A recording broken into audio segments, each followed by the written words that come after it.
Utilizando todo o seu conhecimento e eloquência, o apóstolo Paulo não menosprezou a falsa religião ou os falsos deuses dos atenienses. Ele reuniu os pontos positivos encontrados, ainda que fossem poucos, e os explorou ao máximo. Paulo elogiou os pagãos.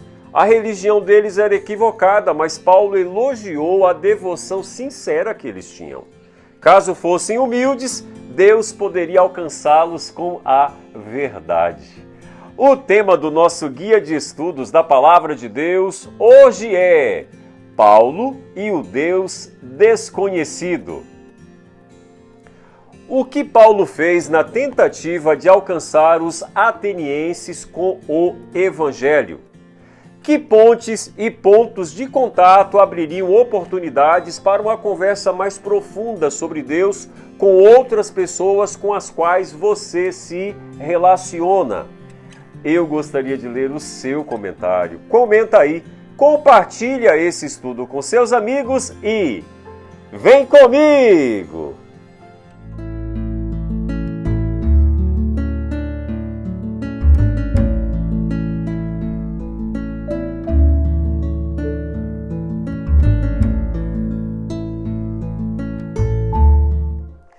Vamos ler o que está escrito na Palavra de Deus. Então Paulo levantou-se na reunião do Areópago e disse: Atenienses, vejo que em todos os aspectos vocês são muito religiosos, pois andando pela cidade observei cuidadosamente seus objetos de culto e encontrei até um altar com esta inscrição: ao Deus desconhecido. Ora, o que vocês adoram, apesar de não conhecerem, eu lhes anuncio. Atos capítulo 17, versos 22 e 23. O apóstolo Paulo estava em sua segunda viagem missionária.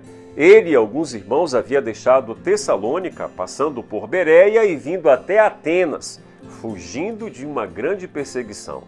Em Atenas, eles deveriam esperar aqueles que haviam ficado para trás. No caso aqui, Silas e Timóteo, seus companheiros de viagem. Enquanto Paulo esperava a vinda de seus companheiros em Atenas, teve em seu espírito uma grande comoção, por ser a cidade tão entregue à idolatria. Atos capítulo 17, verso 16. Diante disso, começou a discutir com os judeus, alguns religiosos, filósofos epicureus e estoicos que achavam um tanto estranho a mensagem e o conduziram a um apropriado lugar chamado Areópago. Paulo observou seus altares, notou um altar com o nome ao Deus desconhecido.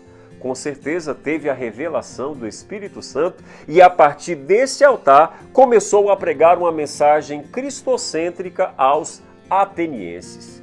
O termo Deus desconhecido foi usado em relação à adoração dos atenienses.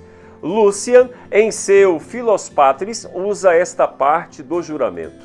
Juro pelo Deus desconhecido em Atenas. A própria expressão usada pelo apóstolo. E novamente ele diz: descobrimos o Deus desconhecido em Atenas e o adoramos com as mãos estendidas para os céus. Os estudiosos estimam que o número de ídolos na cidade de Atenas chegava por volta de 30 mil na época em que Paulo esteve lá. Um popular humorista romano certa vez escreveu que era mais fácil encontrar um Deus em Atenas do que um homem. Segundo John Wesley, a escrita no altar foi registrada por Sócrates para expressar de maneira secreta sua devoção ao único Deus verdadeiro, enquanto ele era ridicularizado. A pluralidade dos deuses pagãos pelos quais ele foi condenado à morte. Eu particularmente acredito que quem quer que tenha escrito ou erguido o altar ao Deus desconhecido, o fez para honrar o Deus de Israel, a quem não havia imagem e apenas o nome Deus escrito no altar. Os gentios idólatras tinham essa percepção. Assim, Paulo fixa a atenção errante desses filósofos cegos e proclamam a eles o Deus desconhecido e ainda não um novo Deus.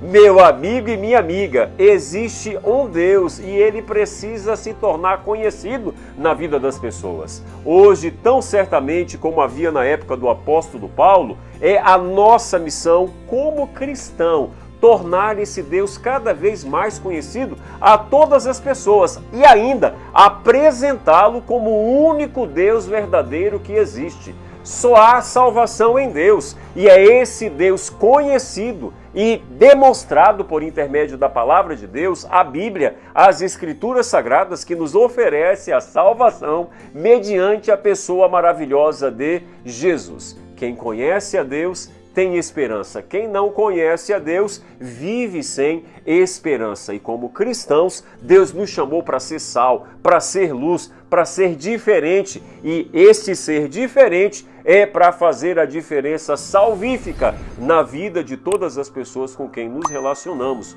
com um propósito, um chamado a cumprir uma missão: tornar a Deus conhecido para todas as pessoas.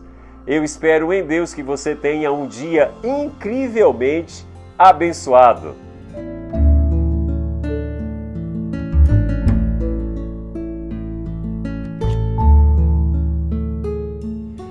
Vamos orar. Deus bendito, tem misericórdia de nós, Senhor.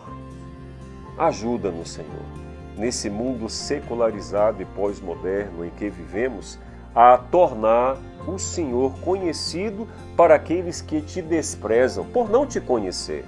Que eles em nós possa haver, Senhor, a unção de Teu Santo Espírito e, imbuídos com Teu Santo Espírito, possamos demonstrar para eles que existe um Deus no céu, que é o único Deus verdadeiro que existe. Nos dê um dia ricamente abençoado, é o que nós te pedimos em nome de Jesus. Amém. Fica com Deus, fique na paz. Maranata!